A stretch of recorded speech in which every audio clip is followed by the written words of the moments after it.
ॐ सहनाववतु सहनौ भुनक्तु सह वीर्यं करवावहै तेजस्विनावधीतमस्तु मा विद्विषावहै। ओम शांति शांति शांति।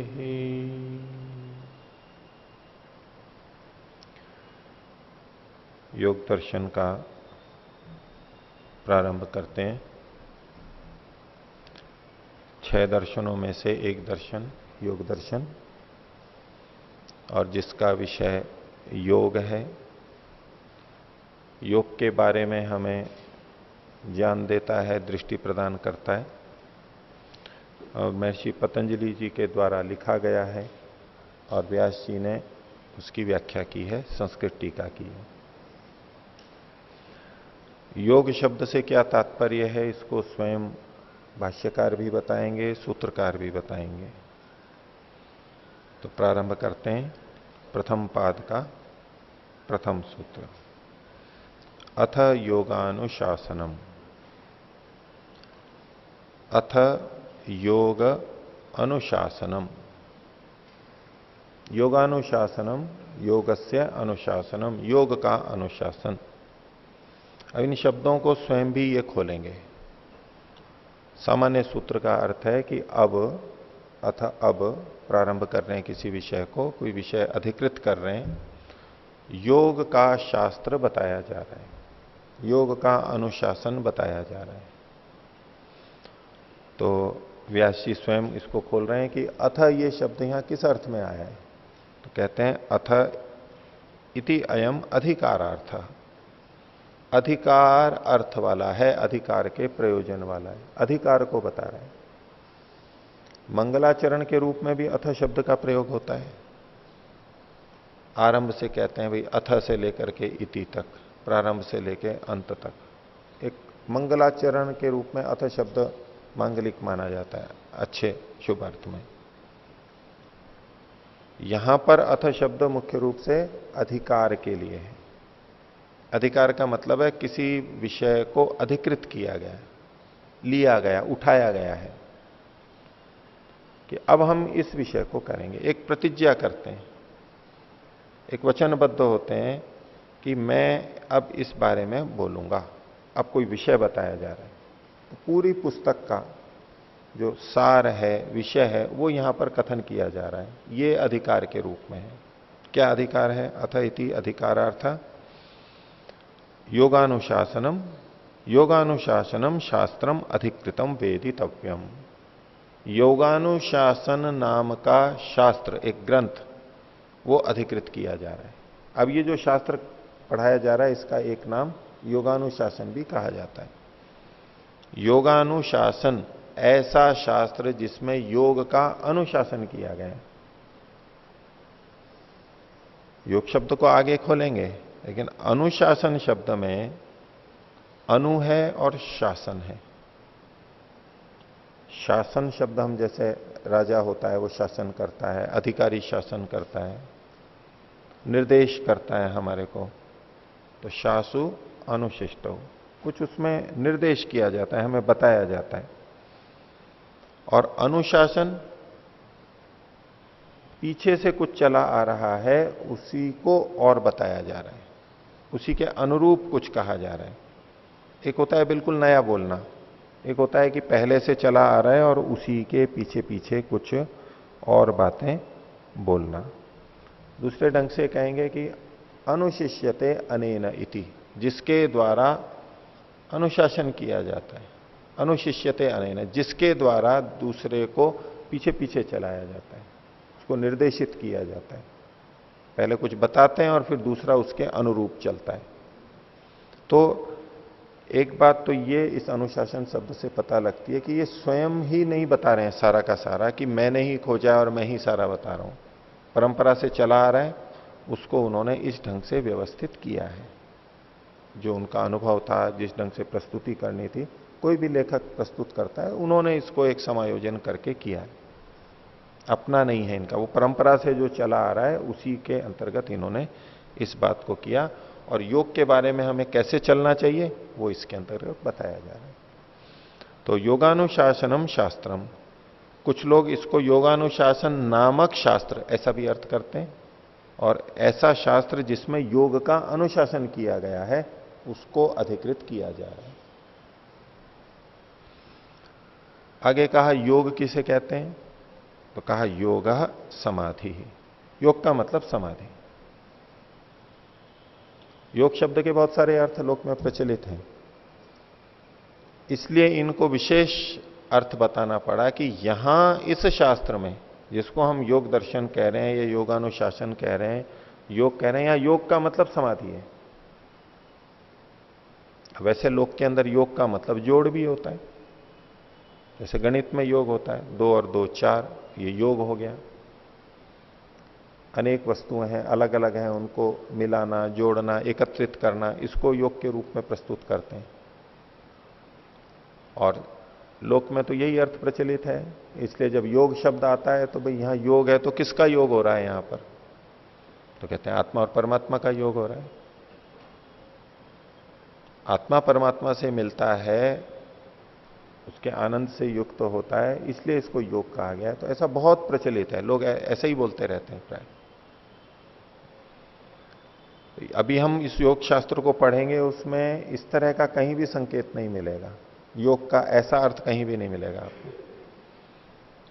ये ठीक है कि जब समाधि लग जाएगी उस स्थिति में परमात्मा से सन्निकर्ष होगा, परमात्मा का सन्निकार साक्षात्कार होगा, उसको अब योग रूप से कहा जा सकता है, लेकिन ये इसका मुख्य अर्थ नहीं है। योग का मतलब है यहां पर समाधि।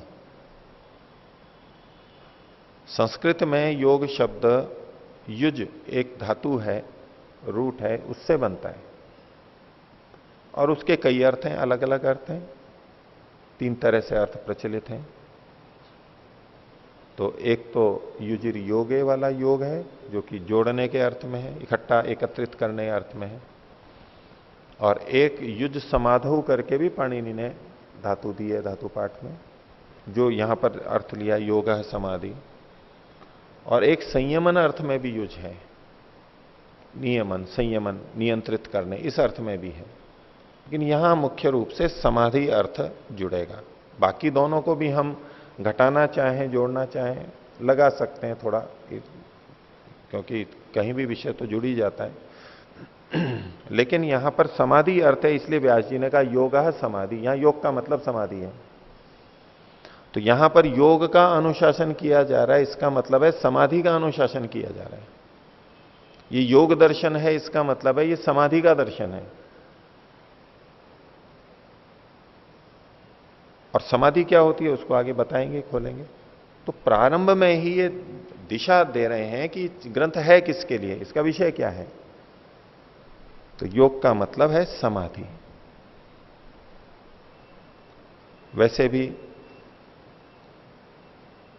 योग में तो हम कई चीजों से जुड़ते हैं, और यहां योग के द्वारा कैवल्य की, मुक्ति की प्राप्ति होती है। तो मुक्ति में छूटना होता है, किसी चीज से छूटना होता है, योग नहीं होता है। मुक्ति मतलब, मोक्ष मतलब छूटना, उसको छोड़ना होता है, किसी से अलग होना होता है। योग में तो किसी से जुड़ना होता है, जो जोड़ वाला अर्थ है योग का, उसमें तो जुड़ना होता है। इसमें अभिप्राय क्या, मुक्ति शब्द है, मोक्ष शब्द है, अपवर्ग शब्द है, इन सबका तात्पर्य किसमें है, अलग होने में है। जोड़ में तो मिलते हैं, यहां अलग होने में तात्पर्य है। अलग किससे, प्रकृति से, संसार से, बंधन से, इससे अलग होने में अर्थ है। ये शब्द ही इसी बात को बताते हैं, मुक्ति, मोक्ष, अपवर्ग। इसी तरह कैवल्य शब्द भी प्रयोग किया जाता है, अंत में आएगा भी सूत्र में। केवल, केवल मतलब होता है अकेला, एक ही व्यक्ति है, केवल यही है, केवल रोटी ही है, केवल चावल ही है, केवल दाल ही, मतलब अकेले के रूप में जब हम प्रयोग करते हैं किसी संदर्भ विशेष में। तो ये केवल शब्द दूसरों के संयोग से हटने को बताता है, तात्पर्य वहां पर किसी से जुड़ना तात्पर्य नहीं है इसका, हटने में तात्पर्य है इसका। ये अलग बात है कि संसार से जब हम हटते हैं तो परमात्मा से जुड़ते हैं, वो भी है वहां पर, लेकिन मुख्य तात्पर्य सारा मुक्ति, मोक्ष, अपवर्ग और कैवल्य, ये सब अकेले होने में है। तो योग का मतलब जोड़ वाला इतना संगत नहीं जितना कि समाधि है। इस समाधि के बारे में ही बताएंगे, समाधि को लेकर के ही सारी चर्चा करेंगे। समाधि की प्राप्ति के लिए जो चीजें आवश्यक हैं उनको शुरुआत से छोटी छोटी बातें, कुछ शरीर की, कुछ और चीज की, वो लेते लेते वहां तक पहुंचेंगे। और इसलिए इस ग्रंथ में सबसे पहला जो पाद है जिसको हम देख रहे हैं, वो उसका नाम समाधि पाद रखा है। समाधि की चर्चा शुरू से प्रारंभ करते हैं। समाधि के भेद, उपभेद, समाधि की प्राप्ति कैसे होती है, उसी के ऊपर केंद्रित है ये। तो योग समाधि, योग कहते हैं समाधि को। यहां इस दर्शन में योग का मतलब है समाधि। ये व्यास जी ने खोला। अभी समाधि क्या चीज है, इस समाधि को भी खोलना पड़ेगा। ये समाधि भी अपरिचित शब्द है। व्यास जी जो कहते हैं वो तो आगे देखेंगे। तो समाधि के जैसा एक दूसरा शब्द है समाधान। समाधान शब्द प्रचलित है हमारे, कहते हैं ये समस्या है और इसका ये समाधान हो गया, समाधान बोलते हैं। जो अर्थ समाधान का है वही अर्थ समाधि का है। समाधान में क्या होता है, एक सम है, फिर आ है और फिर धान है। सम आ धान। समाधि में भी सम आ और धी। धा धातु है इसमें, धा। धा का मतलब वही जो हम लोग में बोलते हैं धारण करना। संस्कृत में भी वही बोलते हैं, दुधाएं धारण पोषण, धारण कुछ किया गया है। तो समाधि, सम और आ, ये दो इसमें शब्द जोड़े गए, दो पद जोड़े गए या यूं कहो उपसर्ग जोड़े गए हैं उसकी विशेषता बताने के लिए। तो सम का मतलब होता है सम्यक, अच्छी प्रकार से, अच्छा। ये गुणवत्ता को बता रहा है। गुणवत्ता मतलब क्वालिटी को बता रहा है। सम्यक होना चाहिए, अच्छा होना चाहिए। और आ शब्द है ये असमन्तात खूब घेरे से, ये मात्रा को बता रहा है, क्वालिटी को, क्वांटिटी को बता रहा है। दो शब्द चलते हैं ना लोक के अंदर, भाई आपको मात्रा चाहिए या गुणवत्ता चाहिए, क्वालिटी चाहिए या क्वांटिटी चाहिए। दोनों तरह की दृष्टियां होती हैं। कोई कहते हैं कि नहीं हमारे को तो क्वालिटी चाहिए, क्वांटिटी भले ही कम हो। गुणवत्ता चाहिए चीज, घी अच्छा हो, दूध अच्छा हो, भले ही कम हो लेकिन अच्छा हो। कम लोगों से मित्रता हो लेकिन अच्छे लोगों से मित्रता हो। संख्या कम हो भले ही, मात्रा कम हो लेकिन अच्छे हो। छोटा घर हो लेकिन अच्छा हो। और कई बार मात्रा की प्रमुखता बन जाती है, दिखना चाहिए कि कितनी संख्या में है, कितनी मात्रा में है, और उसकी गुणवत्ता कैसी भी हो। जमीन है, बहुत अधिक जमीन है, भले ही उसकी गुणवत्ता अच्छी नहीं है, ऊसर भूमि है, अधिक उपजाऊ नहीं है, तो मात्रा तो अधिक है, बीघे के अंदर या एकड़ आदि जो भी बोलेंगे उसमें तो वो बहुत संख्या में दिखाई देगी, लेकिन गुणवत्ता नहीं है उसकी। और एक छोटी है, बोले नहीं हो तो अच्छा हो। ऐसे सब चीजों के अंदर हम कपड़े में देख सकते हैं, हम खाने में देख सकते हैं, हम गाड़ी में देख सकते हैं, मकान में देख सकते हैं, हम लोगों में देखते, व्यक्तियों में देख सकते हैं, सड़कों में देख सकते हैं, गाड़ियों में देख सकते हैं, कहीं भी सब जगह लगेगा।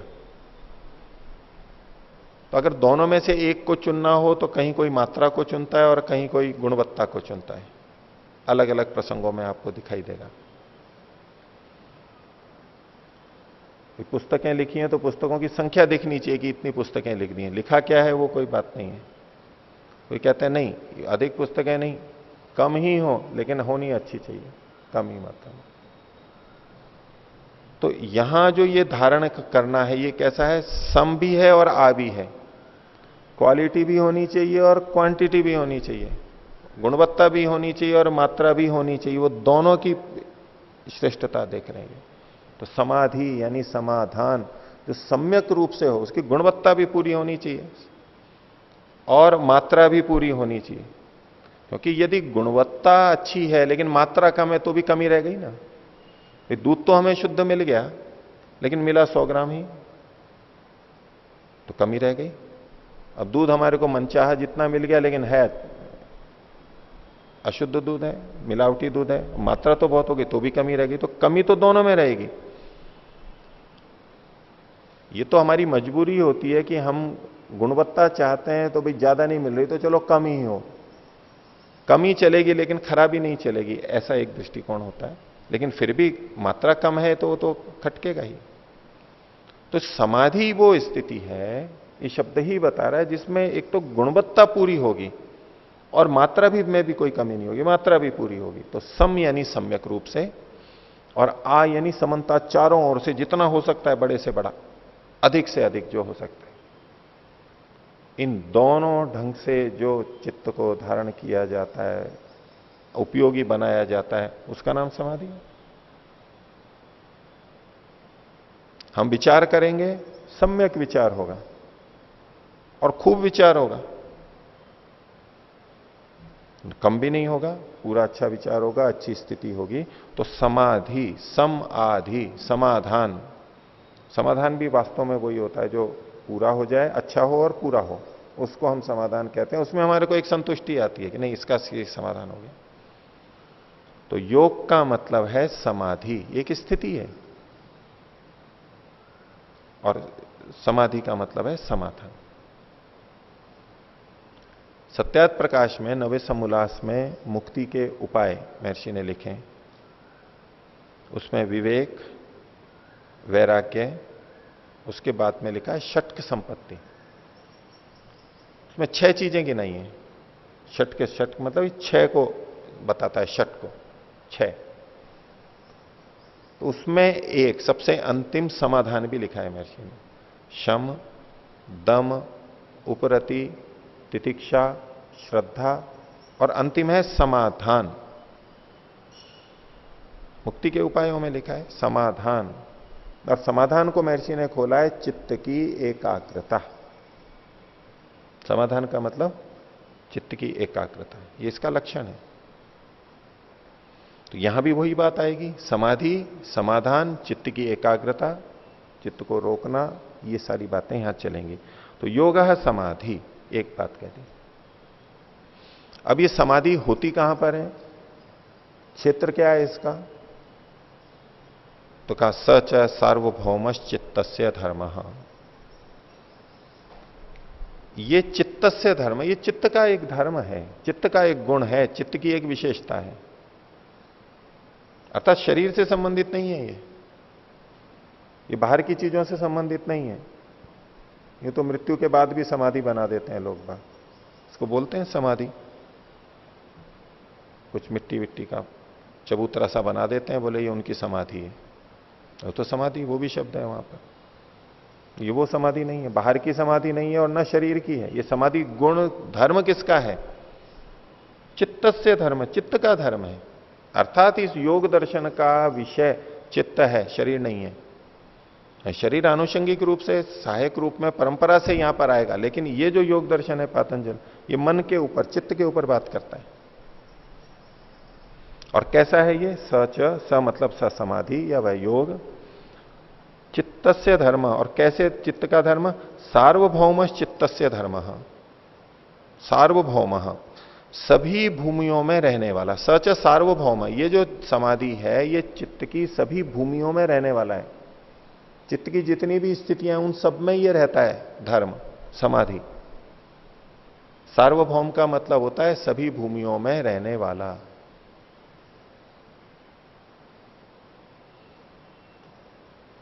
महर्षि पाणिनि जी ने भी एक सूत्र बनाया इसके लिए, सर्वभूमि पृथ्वीभ्याम अणयऊ। सर्वभूमि और पृथ्वी शब्द से अण और अय, सर्वभूमि शब्द से अण प्रत्यय होता है, वो तो पीछे से है। फिर कहा तस्येश्वर, फिर आगे कहा तत्र विदित इति च। उसमें तत्र सप्तमी अर्थ के अंदर विदित यानी ज्ञात प्रसिद्ध ऐसा हो तो सब भूमियों में जो प्रसिद्ध है ज्ञात है ऐसा जो धर्म है वो सार्वभौम है। सभी भूमियों में जो पता लगता है हमें चित्त का धर्म है और चित्त की सभी भूमियों में रहने वाला है, ज्ञात होता है हमें। तत्र विदित इति च, इस अर्थ के अंदर यहां पर सार्वभौम शब्द बना है। पता लगता है चित्त की सभी भूमियों में जो पता लगता है हमें कि हाँ यहां भी समाधि है, यहां भी समाधि है, यहां भी समाधि है, उसका बोध होता है। ये वस्तु बहुत प्रसिद्ध हो गई, ये व्यक्ति बहुत प्रसिद्ध हो गया। तो प्रसिद्धि का क्या तात्पर्य होता है कि उसको जानने लगते हैं लोग। वहां तो अधिक जानते हैं इसलिए हम प्रसिद्ध शब्द का प्रयोग करते हैं, लेकिन यहां प्रसिद्ध मतलब जानने अर्थ में, प्रकाशित होने में। कितना भी हो हमें पता लगेगा कि चित्त की सब भूमियों में यह समाधि है। चित्त की जितनी भी भूमियां हैं, स्थितियां हैं, वो कौन कौन सी हैं वो आगे बताएंगे स्वयं व्यासी। लेकिन होता सब जगह है ये, और उसका तात्पर्य यह निकलेगा कि चित्त में समाधि की अवस्था सदा रहती है। जिसको समाधि कह रहे हैं वो रहती तो सब जगह पे है, चित्त की हर स्थिति में रहती है। पर यहां कौन सी समाधि है उसका भी उल्लेख आगे करेंगे। पर प्रथम दृष्टि से कह रहे हैं कि समाधि चित्त का धर्म है और चित्त की सभी भूमियों स्थितियों में रहता है वो।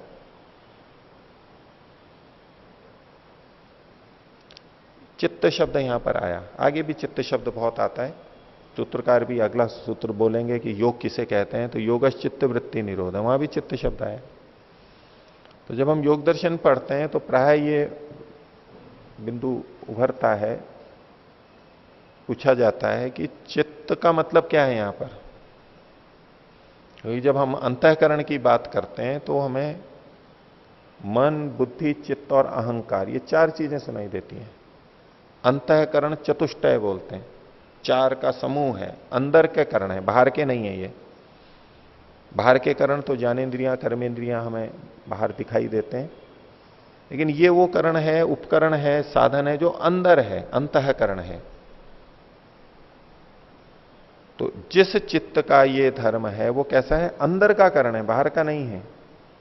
वो अंदर के बारे में ही सारी चर्चाएं चलेंगी यहां, अधिकांश बातें। या अंदर की स्थिति बनाने के लिए बात चलेगी, बाहर की कोई चलेगी भी तो चित्त में हम जब मन, बुद्धि, चित्त, अहंकार ये चार चीजें देखते हैं तो एक तो वहां जो चित्त शब्द पढ़ा है तो क्या योग दर्शन में जो चित्त है वो वही चित्त है और बाकी तीन का ग्रहण नहीं है, ये एक तात्पर्य आता है। मन है जिससे हम तर्क वितर्क करते हैं, युक्ति करते हैं। बुद्धि जिससे कि हम निर्णय करते हैं। चित्त ये जिससे हम स्मृति करते हैं। और अहंकार जिससे हम अपने सत्व की अनुभूति कर पाते हैं, अस्तित्व का बोध जिससे जिससे होता है। तो वहां चित्त चार में जब हम देखेंगे तो चित्त तो जिससे हमें स्मृति होती है, वो एक शक्ति, ऐसी शक्ति सामर्थ्य वाला जो अंतःकरण है उसको चित्त कहेंगे। और यहां आगे वृत्तियों के बारे में बताएंगे, उसमें एक स्मृति वृत्ति भी कही गई है। बाकी वृत्तियां भी चित्त की ही हैं और स्मृति भी कही गई है। स्मृति इसी चित्त से होती है। अब वैसे इसका समान शास्त्र सांख्य है तो उसमें तो तीन ही बताए गए हैं, मन, बुद्धि और अहंकार। वहां चित्त शब्द ही नहीं, चित्त शब्द उस रूप में नहीं आया है, तीन ही है। तो यहां किसका ग्रहण होगा, तो यहां चित्त शब्द से मुख्य रूप से मन का ग्रहण है। चित्त शब्द से मन का ग्रहण है। अंतःकरण चतुष्टय में जो चार चीजें हैं उसमें मन और चित्त मिलाकर के जो चीज है उसको मन ही बोलते हैं। चित्त जो अलग से कहा गया वो मन का ही एक शक्ति विशेष है, इसलिए अलग कर दिया गया, विशेष धर्म है। बुद्धि और अहंकार इसको अलग रखेंगे। अहंकार एक उपकरण अंदर का, भावना वाला, घमंड वाला अहंकार नहीं है ये एक उपकरण है जिससे हम सत्व का बोध होता है, वास्तविक, और गलत हो तो अवास्तविक भी होता है। तो यहां जो चित्त शब्द है वो मन के अर्थ में है, लेकिन कई जगह हमारे को चित्त की जगह बुद्धि शब्द भी प्रयोग मिलेगा। तो वहां लगेगा कि जैसे पर्यायवाची रूप में प्रयोग किए जा रहे हैं। चूंकि यहां पर वृत्तियों की बात है, सारी स्मृति वृत्ति भी कही गई है, और उस चित्त में ही सारे संस्कार रहते हैं। ये सब बातें आएंगी आगे धीरे धीरे। तो अगर हम सांख्य की दृष्टि से देखें तो संस्कार रहते हैं मन में। सांख्य ने एकदम स्पष्ट कहा है मन की विशेषता बताते हुए, तथा अशेष संस्काराधारत्वात्, संपूर्ण संस्कारों का जो आधार है वो मन है, उसकी विशेषता है। और स्मृति भी वही कराता है। ये दोनों बातें सांख्य में लिखी हुई हैं।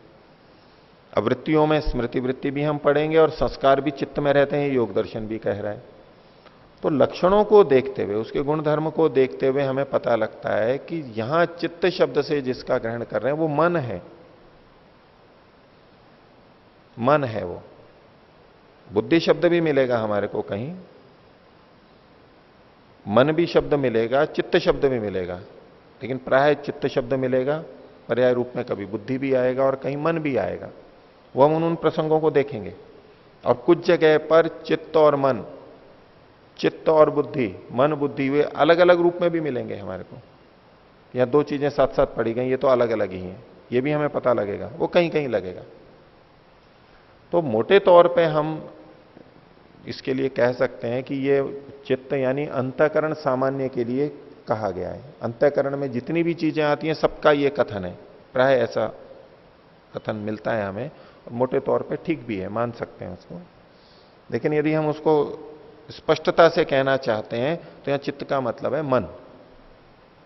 मन बुद्धि अहंकार में, यानी बुद्धि और अहंकार नहीं, मन, उसको मुख्य रूप से बोलेंगे। लेकिन आपको जगह जगह संकेत मिलेंगे जिसमें बुद्धि का भी ग्रहण प्रतीत होगा। तो संस्कारों का आधार होने से, स्मृति का आधार होने से, उपकरण होने से, सांख्य के आधार पर हम कह सकते हैं कि यहां चित्त में ये सारी चीजें बताई जा रही हैं, यानी मन को कहना चाह रहे हैं। तो योग है समाधि, योग का मतलब है समाधि। सच सार्वभौम चित्तस्य धर्म, सभी भूमियों में रहने वाला है और ये चित्त का एक धर्म है, चित्त की एक विशेषता है। अब इस चित्त की भूमियां कौन कौन सी हैं? तो व्यास जी स्वयं आगे कह रहे हैं, क्षिप्तम मूढ़म विक्षिप्तम एकाग्रम निरुद्धम इति चित्त भूमयः। ये पांच इति कह दिया, ये पांच विशेष रूप से गिना दिया। क्षिप्त, मूढ़, विक्षिप्त, एकाग्र और निरुद्ध, ये चित्त की भूमियां हैं। तो अब जो पिछले पंक्ति में कहा सार्वभौम चित्तस्य धर्म, चित्त की सभी भूमियों में रहने वाला ये धर्म है, तो सब भूमियां कौन सी हैं? ये पांच हैं, क्षिप्त, मूढ़, विक्षिप्त, एकाग्र और निरुद्ध। इन सब में समाधि रहती है, समाधि इन सब में रहती है, ये कथन किया गया। समाधि की प्रसिद्धि, समाधि का ज्ञान यहां पर होता है हमें। इन पांच भूमियों की अलग अलग तो यहां चर्चा नहीं की, इसका कुछ संकेत हमें इसके बारे में विस्तार से थोड़ा अगले सूत्र के व्यास भाष्य में मिलेगा, लेकिन फिर भी इसको थोड़ा यहां समझ लेते हैं। क्षिप्त अवस्था है बहुत चंचल अवस्था, कभी ये विषय, कभी वो विषय, कभी ये विषय, बदल बदल के जैसा प्राय चलता रहता है। पढ़ रहे हैं तो भी कभी घर का विषय आ गया, कभी दुकान का विषय आ गया, कभी किसी व्यक्ति का आ गया, कभी राग का आ गया, कभी द्वेष का आ गया। ऐसे जो अलग अलग विचार चलते रहते हैं और वो तीव्रता से बदलते हैं, बहुत शीघ्रता से बदल रहे हैं। ध्यान काल में भी हो सकता है, कोई अन्य लौकिक कार्य कर रहे हैं उस समय भी हो सकता है। तो जब मन में रजोगुण और तमोगुण दोनों साथ में उभरे हुए रहते हैं, सत्व के साथ साथ, सत्वगुण के साथ साथ सक्रिय रहते हैं, ये चंचलता काफी होती है। और तमोगुण रहता है तो वहां पर ज्ञान यानी सत्वगुण विवेक की भी न्यूनता रहती है, चंचलता भी है और विवेक की न्यूनता भी है। ये क्षिप्त अवस्था है, चंचलता अधिक होना, इधर उधर फेंकना। जैसे मन एक तरह से यूं फेंका ही तो जाता है, कभी ये विषय उधर चला गया, कभी उधर चला गया, कभी इधर चला गया। जैसे कि मन उधर लग गया, इधर लग गया, जैसे कि मन को वहां फेंक दिया हो, क्षिप्त। उसके बाद में है मूढ़। मूढ़ के अंदर तमोगुण की और अधिक अधिकता रहती है, रजोगुण कम रहता है, जिसमें हम कुछ स्थितियां बहुत स्पष्ट देखते हैं कि जब हमें आलस्य आने लगता है, तंद्रा हो जाती है, ये मूढ़ अवस्था की बातें हैं। बुद्धि को समझ नहीं पाती है, निर्णय नहीं हो पाता है, लगता है बुद्धि ने काम करना बंद कर दिया, ये चीजें भी इसमें साथ में जुड़ जाती। विवेक नहीं रहता है, अच्छे बुरे का भेद नहीं रहता है, समझ नहीं पाते हैं, ये मूढ़ अवस्था का है। ये भी चित्त की एक स्थिति है। लेकिन ये अभी निद्रा के लिए नहीं कह रहे हैं, सीधे सीधे सीधे सीधे निद्रा के लिए नहीं कह रहे हैं, लेकिन जागृत अवस्था में भी ये मूढ़ अवस्था हमारे को मूढ़ स्थिति बनती रहती है, ये भी चित्त की एक भूमि है। उसके बाद है विक्षिप्त। क्षिप्त से विशिष्ट जो होती है उसको विशिष्ट विक्षिप्त कहते हैं। क्षिप्तात् विशिष्ट। क्षिप्त थी बहुत चंचल अवस्था, उससे ये विशेष है। विषय तो रहते हैं इसमें भी, लेकिन उस तरह से चंचल नहीं रहते हैं, कम इधर उधर जाते हैं, उतनी चंचलता नहीं रहती, किसी एक विषय में काफी देर तक रुक जाता है, बीच बीच में थोड़ा थोड़ा सा इधर उधर का विषय आ जाता है। ये तीसरी अवस्था है, ये विक्षिप्त की कहते हैं। जो लोक में प्रचलित है, जो रोग है विक्षिप्त हो गया ये, यानी मन का कोई संतुलन नहीं रहा, जिसका मन असंतुलित हो गया, वो अर्थ नहीं है यहां पर विक्षिप्त का। कहते हैं तो पागल हो गया, विक्षिप्त हो गया, यहां विक्षिप्त का वो अर्थ नहीं है। हाँ, विशेष रूप से योग की दृष्टि से, यानी एकाग्र और निरुद्ध अवस्था की दृष्टि से जो निचला स्तर है वो एक तरह वो विक्षेप है, ऊंची अवस्था की तुलना में। हम अपनी दृष्टि से अन्य व्यक्तियों को कह देते हैं कि विक्षिप्त है, नियंत्रित नहीं है, उससे निचली स्थिति में। इसको अपने पे कोई संयम नहीं है, कुछ भी बोल देता है, कुछ भी कर देता है, कोई लोक लाज नहीं, मान सम्मान नहीं, बस कुछ भी कर देता है, तो उसको हम विक्षिप्त कहते हैं। वो रोग हो गया। हमारी दृष्टि से वो चूंकि कम बुद्धि वाला है, कम नियंत्रण वाला, इसलिए विक्षिप्त कहते हैं। अब यहां जो विक्षिप्त कहा गया, जिसमें हम लोग प्राय रहते हैं, वो योग की ऊंची अवस्थाओं की दृष्टि से विक्षिप्त निचली अवस्था है, वो विक्षिप्त ही है। वो हम भले ही बहुत सारे कार्य करते रहते हैं और अपने आप को समझें कि हम बहुत अच्छा कर रहे हैं, बहुत अच्छा पढ़ रहे हैं, और सफलताएं भी मिलती रहती हैं, विभिन्न लौकिक विषयों में सफलता मिलती है, पढ़ाई में, पद प्रतिष्ठा, बहुत कुछ करते हैं, बहुत प्रगति कर लेते हैं। लेकिन आध्यात्मिक दृष्टि से, ऊंची दृष्टि से तो देखेंगे विक्षिप्त है, पागल है ये। उस स्थिति में पहुंच के वो दूसरे लोग, जिसमें वो खुद भी पहले रहा है, यूं लगता है कि तो पागलपन था मेरा, जिसको मैं पहले बहुत अच्छा समझता था उसी में ही लगा रहता, तो पागलपन है वो। उस दृष्टि से हम लेना चाहें तो ये विक्षिप्त का मतलब है पागलपन ही तो है। जो व्यक्ति धन के लिए और चीजों के लिए, लौकिक सुख के लिए अधर्म करता रहता है, अन्याय अत्याचार करता रहता है, अपनी दृष्टि से तो वो बहुत समझदार लग रहा है अपने को कि मैं बहुत बुद्धिमान हूं, उसको ही समझदार कहते हैं आजकल लोग।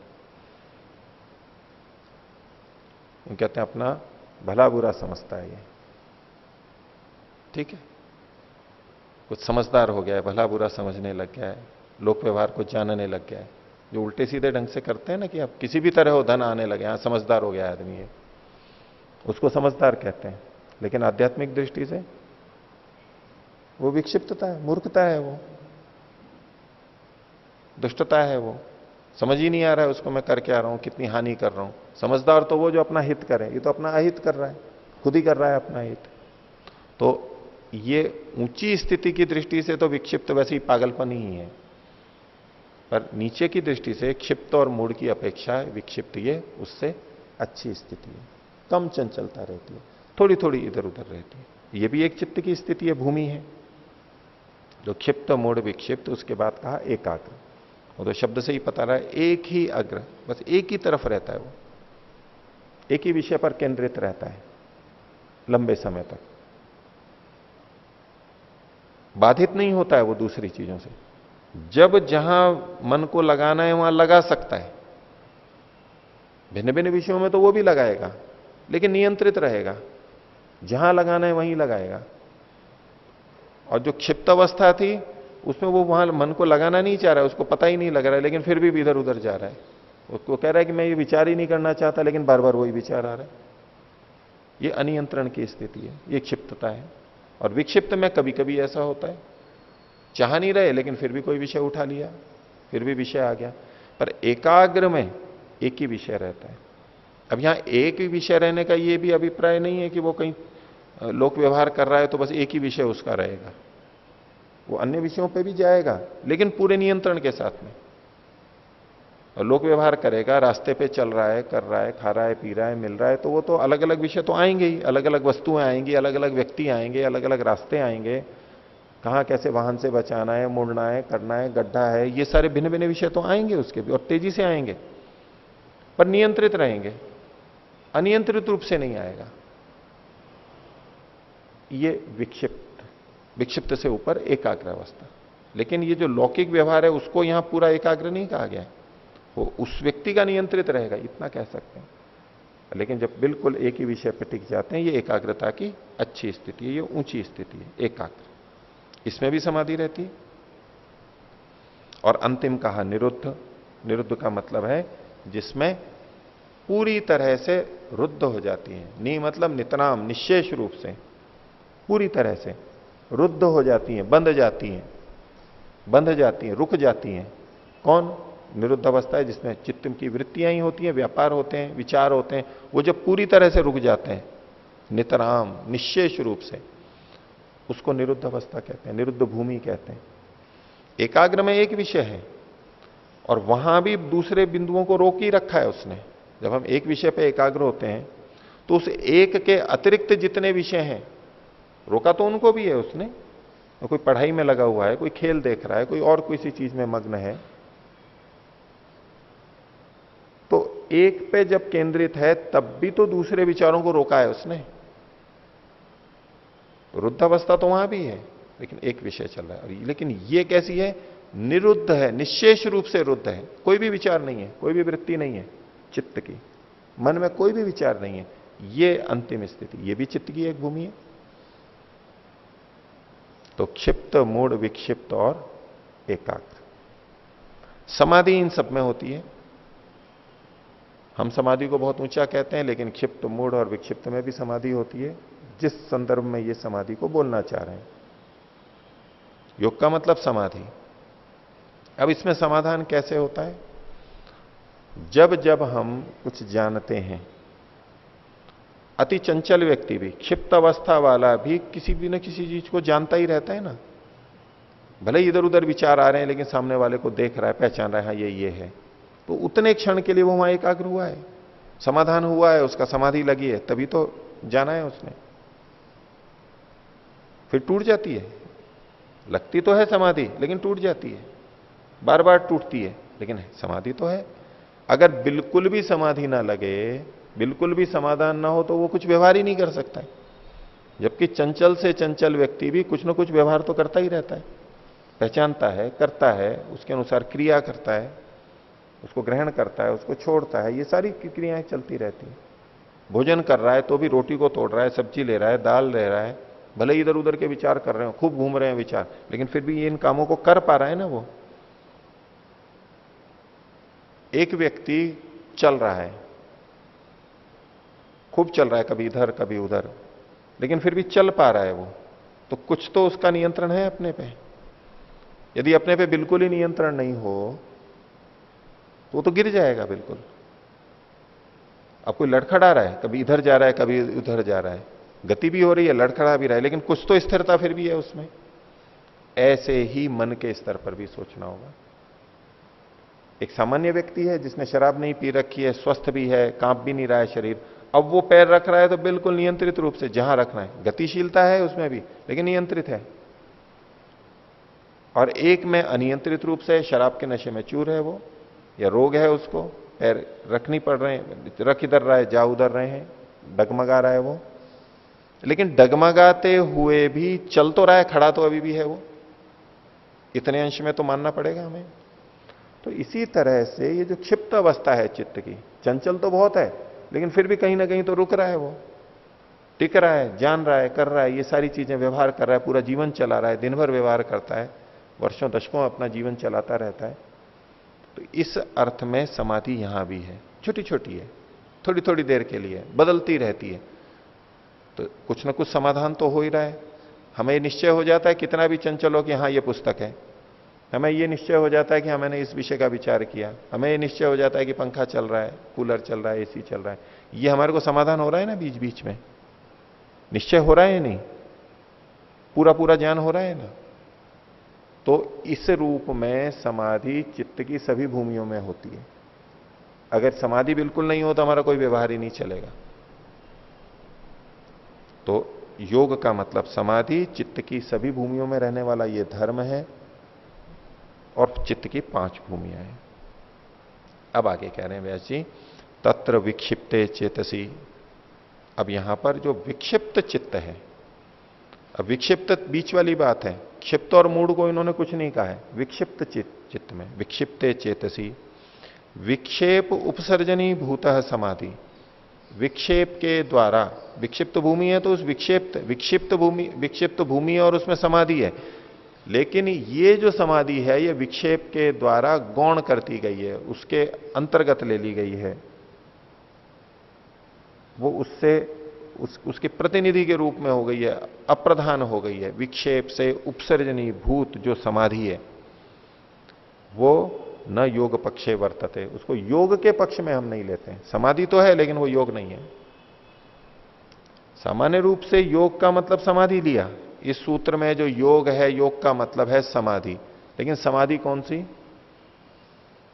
विक्षेप वाली जो समाधि है वो योग के अंतर्गत नहीं आएगी, विभाजन कर रहे हैं। और विक्षेप में स्थित समाधि योग में नहीं आएगी, इसका मतलब है जो इससे नीचे की 2 अवस्थाएं क्षिप्त और मूढ़, उसमें होने वाली समाधि भी योग में नहीं कहलाएगी। क्षिप्त और मूढ़ के लिए इन्होंने कुछ नहीं कहा, सीधे विक्षिप्त को कर दिया। जैसे कि परीक्षा में उत्तीर्ण होने की बात है, मान लो 50% अंक लें तो उत्तीर्ण माना जाए, तो कहें कि जिसके 49% अंक होंगे वो उत्तीर्ण नहीं होगा, उत्तीर्ण नहीं माना जाएगा। इसका क्या मतलब हुआ?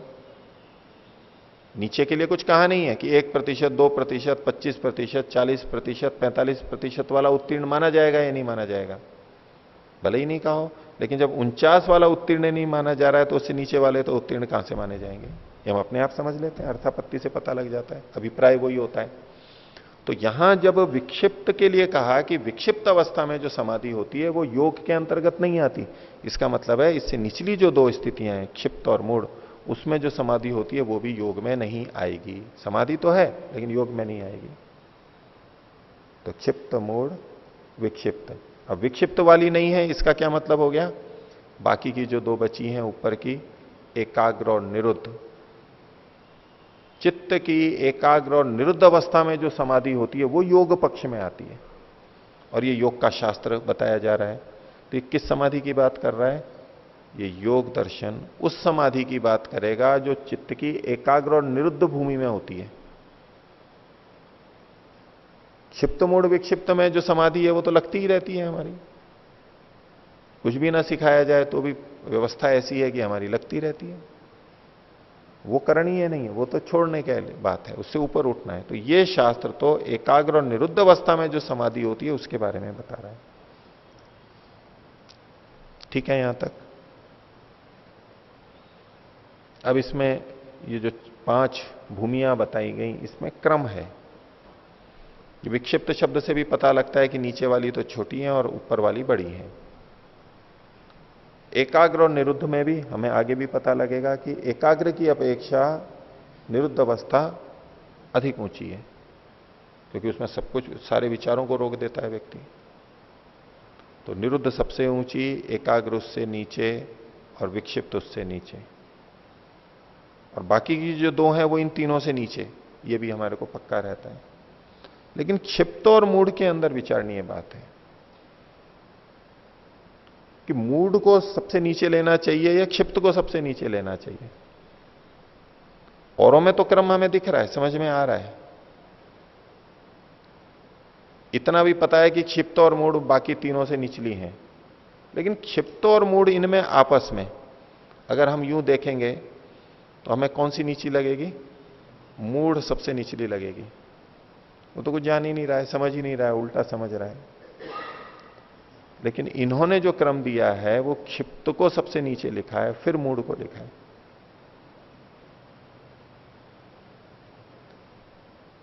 और सत्वर स्तंभ गुणों की दृष्टि से भी देखते हैं तो क्षिप्त में रजोगुण रहता है, तमोगुण भी रहता है, लेकिन मूढ़ में तमोगुण अधिक रहता है रजोगुण की अपेक्षा। इन गुणों की दृष्टि से भी हम जब देखते हैं तो सत्व गुण को हम सबसे अच्छा मानते हैं, सात्विक स्थिति को। राजसिक को उससे नीचा मानते हैं, लेकिन तामसिक स्थिति से ऊंचा मानते हैं राजसिक को। और तामसिक को तो सबसे नीचा मानते हैं, क्योंकि उसमें बोध ही नहीं हो रहा है, सक्रियता ही नहीं है, जड़त्व जैसी स्थिति आ गई है, अज्ञानता है, इसको हम सबसे नीचा मानते हैं। उस जो हमारी समझ है, जैसा हम सोचते हैं, उसकी दृष्टि से तो यहां क्रम क्या होना चाहिए था? मूढ़, क्षिप्त, विक्षिप्त, एकाग्र और निरुद्ध। लेकिन इन्होंने ये क्रम नहीं दे रखा है, क्षिप्त, मूढ़, विक्षिप्त ये दिया है। तो बहुत सी चीजों में मूड भी गलत है, लेकिन योग की दृष्टि से देखें, क्योंकि योग चित्त पर केंद्रित है, उसमें विचारों पर केंद्रित है और उसकी गुणवत्ता और मात्रा दोनों पर केंद्रित है। मूड में वृत्तियां कम रहेंगी, नहीं रहेंगी, कम रहेंगी। क्षिप्त में वृत्तियां बहुत अधिक रहेंगी, लेकिन वो विकृत रहेंगी। वृत्तियों की मात्रा क्षिप्त में अधिक है, मूड में कम है। गलत मूड में भी है, लेकिन क्षिप्त में मात्रा बहुत अधिक है, इसलिए वो बहुत हमारे लिए त्याज्य हो गया। और क्षिप्त अवस्था में हमारे पे संस्कार बहुत अधिक पड़ेंगे, विपरीत विपरीत संस्कार, इसलिए उसको सबसे नीचे रखा गया। योग की दृष्टि से, एकाग्रता की दृष्टि से तमोगुण का भी हम प्रयोग करते हैं चित्त को थोड़ा एकाग्र करने के लिए। जब चंचलता अधिक होती है, रजोगुण होता है, तो सात्विकता में सीधे सीधे नहीं जा पाते, वहां तमोगुण का भी प्रयोग करना पड़ता है। स्थिरता लानी होती है, जड़ता लानी होती है। जैसे कि हम ध्यान साधना में बैठे हैं, यहां भी जो आगे बताएंगे, तो आसन लगाया। अब आसन को क्या कहा? स्थिर सुखम आसनम, आगे आएगा सूत्र। वो स्थिरता को लेकर के आए। ये स्थिरता कौन से गुण के कारण आएगी? सत्वगुण के कारण, रजोगुण के कारण, तमोगुण के कारण। तमोगुण के कारण से आएगी, तो बिल्कुल स्थिर होकर के बैठ गए। और अगर शरीर चल रहा है, घूम रहे हैं, फिर रहे हैं, सक्रिय हैं, व्यायाम कर रहे हैं, तो अभी तमोगुण का प्रयोग नहीं है, कम है, रजोगुण अधिक बढ़ा हुआ है। यद्यपि चलते फिरते भी हम नियंत्रित चलते हैं, इतनी गति से चलना है। वो जो रोक रहा है वो तमोगुण रोक रहा है, उसका उपयोग वहां भी है। इधर ही जाना है, इतना ही जाना है, वहां जाके रुक जाना है, ये सब जो हम प्रयोग करते हैं, तमोगुण का प्रयोग वहां भी होता है, लेकिन रजोगुण काफी चल रहा है। तो ध्यान साधना में जाएंगे तो वो स्थिर होना ही होगा, शरीर को स्थिर करते ही हैं। उस दृष्टि से क्षिप्त की अपेक्षा मूढ़ स्थिति, शरीर की दृष्टि से कह रहा हूं, शरीर के स्तर पर, वो इसके लिए ज्यादा उपयोगी है। उसमें संस्कार बहुत अधिक होते हैं, उसमें गलत चीजें बहुत हो जाती हैं इतने अंश में। तो इन्होंने जो क्रम दिया है, हमें ये मान करके चलना चाहिए कि ये क्षिप्त को सबसे निचली स्थिति मान रहे हैं और मूढ़ को उससे ऊपर की। लिखा नहीं है, लेकिन बाकी सारी चीजें जिस ढंग से क्रम से बताई गई हैं, उससे हम ये अनुमान कर सकते हैं कि क्षिप्त को ये मूढ़ से निचले स्थिति मान रहे हैं। तो ये चित्त की 5 स्थितियां बताई, भूमियां बताई, और उसके बाद में 3 को योग पक्ष से हटा दिया। अब योग में कौन सी स्थिति आती है उसको आगे बता रहे। कहते हैं यस्तु एकाग्रे चेतसी। जो कौन? मतलब जो समाधि। पीछे योग समाधि कहा था, समाधि चित्त की सभी भूमियों में होती है, तो अब एक और भूमि का उल्लेख किया जा रहा है। तो जो मतलब समाधि। यस्तु एकाग्रे चेतसी, चित्त के एकाग्र होने पर या एकाग्र चित्त में, सद्भूतम अर्थम प्रद्योतयति। सद्भूत यानी विद्यमान रूप, वास्तविक, भावात्मक, उस अर्थ को, वस्तु को प्रद्योतयति, द्योतित करता है, प्रकाशित कर देता है। एकाग्र अवस्था में क्या होता है वो बताया जा रहा है। जब चित्त एकाग्र होता है तो विद्यमान वस्तु, भावात्मक वस्तु, जो ठीक वस्तु है, उसके अर्थ को, उसके स्वरूप को वो प्रकाशित करता है। हम यदि यूं ही चलते जा रहे हैं सड़क पे और बहुत सारी दुकानें हैं, उनके नाम लिखे हुए हैं, अगर हम एकाग्र नहीं हो रहे हैं तो हमें वो नाम पढ़ने में नहीं आएंगे। तेजी से निकलते जा रहे हैं, गाड़ी तेज चल रही है हमारी, और अगर हम एकाग्र हो पाए, कोशिश करते हैं तो वो वस्तु प्रकाशित हो जाती है, क्या लिखा हुआ है। जैसे कई बार रेलगाड़ी चल रही है, दो रेलगाड़ियां बगल में रेलगाड़ी जा रही है, कहां जा रही है तो पट्टियां जो लिखी रहती हैं वो तेजी से निकल रही होती है, तो हम पकड़ नहीं पाते हैं कि यहाँ क्या लिखा हुआ है। लेकिन अगर हम पकड़ने का प्रयास करते हैं तो क्या होता है, हम एकाग्र होते हैं, कहीं उससे जुड़ते हैं, अपन उसी से टिका के रखते हैं। वहां नजर मारी, वो पट्टी इधर से इधर चली गई तेजी से, तो हम उधर आंख रखते हैं, उसके साथ साथ आंख को घुमाते हैं ताकि उस पर थोड़ी देर टिक सके। और थोड़ी देर टिक जाएगी तो हमें नाम पता लग जाएगा। और हमने एक ही तरफ रख रखा है, वो तेजी से निकल गई तो हम नहीं पढ़ पाएंगे। उसके साथ साथ अगर घूम गए तो हम पकड़ लेते हैं, एकाग्र हो जाते हैं। तो जब जब हम एकाग्र होते हैं, चाहे क्षिप्त और विक्षिप्त अवस्था में भी, तो जब हम एकाग्र होते हैं तो वो वस्तु प्रकाशित हो जाती है। ये छोटे स्तर पर हम व्यवहार में सारा का सारा एकाग्र हो गए तो हमें पता लग जाता है ये व्यक्ति है, ये रंग रूप है, ऐसा स्वभाव है। एकाग्र नहीं हुआ तो पता नहीं लगेगा। तो ये ही एकाग्रता, ये जो भूमि अलग बताई, यहां तो बहुत अधिक एकाग्रता हो जाती है, एक ही विषय पर टिक जाता है। तो परिणाम क्या निकलना चाहिए, वो वस्तु स्पष्टता से प्रकाशित होगी, हमें पता लग जाएगी। जितनी चंचलता होगी वस्तु उतनी कम प्रकाशित होगी, उतनी कम अभिव्यक्त होगी। और जितनी एकाग्रता होगी वो वस्तु उतनी अधिक पता लग जाएगी। कोई बहुत सूक्ष्म चीज हो, कपड़े पे कोई दाग हो और कागज पे कुछ लिखा हो, हमें यूं नहीं पता लगता है तो हम बहुत एकाग्र हो जाते हैं, और एकाग्र होने से पता लग जाता है, नहीं तो नहीं पता लगता। तो ये जो योग वाली स्थिति है एकाग्र, उसमें क्या होता है, पहली बात सद्भूतम अर्थम प्रद्योतयति, जो विद्यमान वस्तु है, सत वस्तु है, उसको वो प्रकाशित कर देती है, खोल देती है, हमारे को ठीक ठीक ज्ञान करा देती है। यानी ज्ञान की वृद्धि, एकाग्रता और ज्ञान की वृद्धि, एकाग्रता और वस्तु का स्वरूप ठीक ठीक जानना, इनमें संबंध है। ये हम लौकिक दृष्टि से भी देख लेते हैं, और यहां समाधि में भी वो चीज होगी। जब हम क्षिप्त मूड विक्षिप्त अवस्था में भी इतने चंचल होते हुए भी बहुत सारी चीजें जान लेते हैं। सोचने लगो तो सुबह से शाम तक हम कितना जानते हैं, वो देखते रहते हैं, व्यवहार करते रहते हैं, कितना सारा जान लेते हैं, जबकि स्थिति हमारी क्या है, क्षिप्त मूड विक्षिप्त में चल रहे हैं हम। तो इधर भी जो थोड़ी थोड़ी एकाग्रता है, समाधि हो रही है, हमें पता लग रहा है।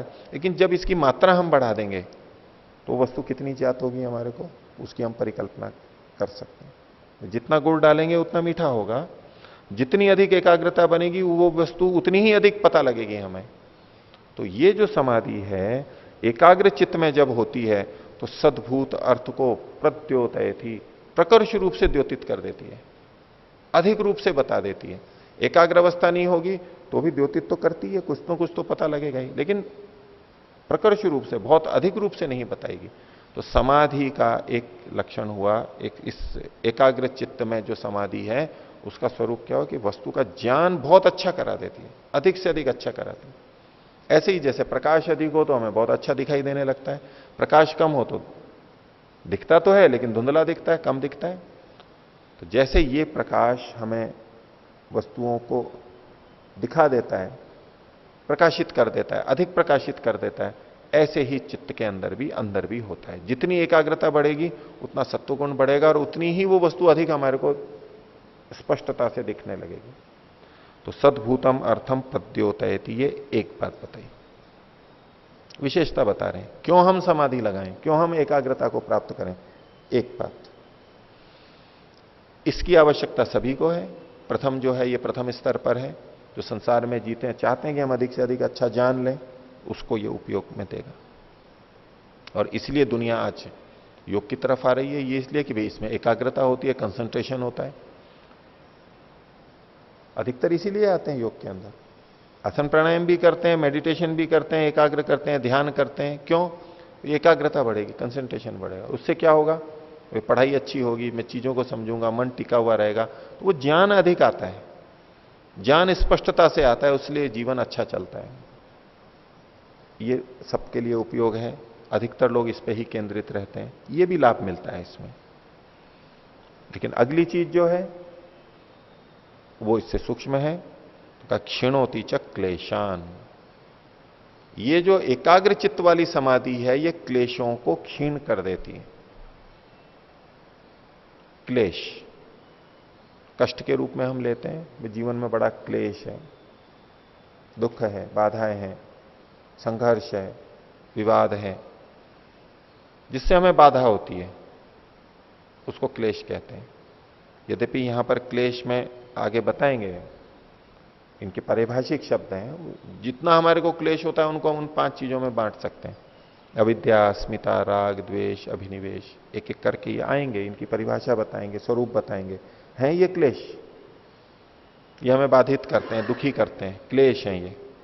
और क्लेश शब्द एक, जो क्लेश शब्द बनता है वो क्लिशु एक धातु है, वो विबाधन अर्थ में ही है, जो विशेष रूप से बाधित करता है, क्लेशित करता है। थोड़ा बहुत दुख होता है तो हम उसको क्लेश नहीं करते, कहते। जो चीज हमारे लिए बड़ी झंझट बन जाती है, समस्या बड़ी बन जाती है, तो हम कहते हैं ना कि ये तो क्लेश हो गया, घर में बहुत जड़ा हो गया। सामान्य झगड़े को क्लेश नहीं बोलते। कोई व्यक्ति को भी बोलेंगे तो ये तो घटना को, परिस्थिति को, तो जब अधिक मात्रा में होती है उसको हम क्लेश शब्द से प्रयोग करते हैं।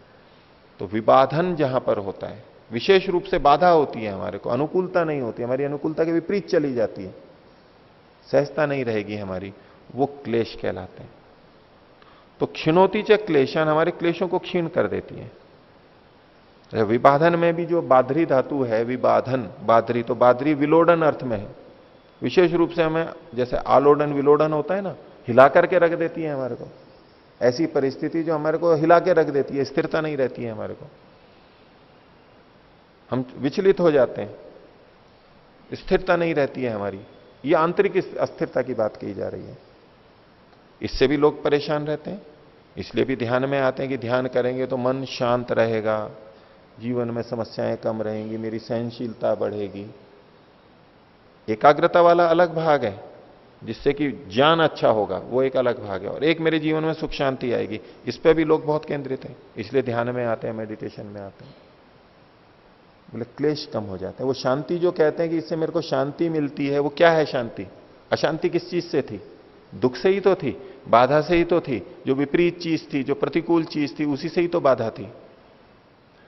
तो एकाग्र चित्त में जो समाधि होती है उससे क्या होता है? तो सद्भुत अर्थ को बताती है, प्रकट करती है और हमारे क्लेशों को क्षीण करती है। ये दूसरी बात उससे सूक्ष्म है। और आगे की बात में वो आगे देखेंगे कि समाधि से होता क्या है, और भी अधिक सूक्ष्म और अधिक ऊंची बात आगे कहेंगे। इसको यहीं समाप्त करते हैं। प्रणव।